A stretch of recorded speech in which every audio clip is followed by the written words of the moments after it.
নমস্কার, আমি Abhijit মুন্নাডাগস multimedia cyber চলে এলাম আরও একটি ইনফরমেটিভ ভিডিও নিয়ে। 1 মে থেকে বদল হয়ে গেছে এলপিজি সিলিন্ডারের বুকিং ও ডেলিভারির ব্যবস্থা।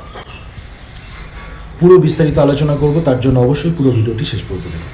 নাম্বার 1, শহরাঞ্চলে 2টি সিলিন্ডারের মধ্যে বুকিংয়ের ব্যবধান থাকবে 21 দিন বাড়িয়ে 25 দিন করা হয়েছে।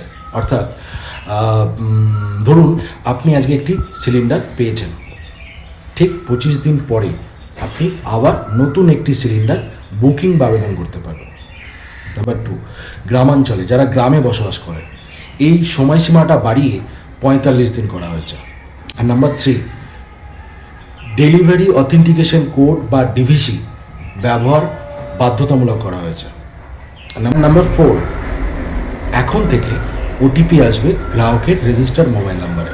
অর্থাৎ যখন গ্যাস ডেলিভারি হবে সেই ডেলিভারি বয়কে সেই ওটিপিটি প্রোভাইড করতে হবে, তাহলেই আপনি কিন্তু সিলিন্ডারটি পাবেন। যদি আপনি ওটিপি প্রোভাইড না করতে পারেন তাহলে কিন্তু সিলিন্ডার পাবেন না। তাই অবশ্যই ডেলিভারির দিন মোবাইল নাম্বারটি বা মোবাইলটি সাথে রাখবেন। এই পরিবর্তনের একটাই লক্ষ্য, স্বচ্ছ, নিরাপদ ও সুবিধাজনক সেবা নিশ্চিত করা। তাই এরকম অনেক ইনফরমেটিভ ভিডিও পেতে অবশ্যই চ্যানেলটি সাবস্ক্রাইব করুন, ভালো লাগলে ভিডিওটি শেয়ার করুন।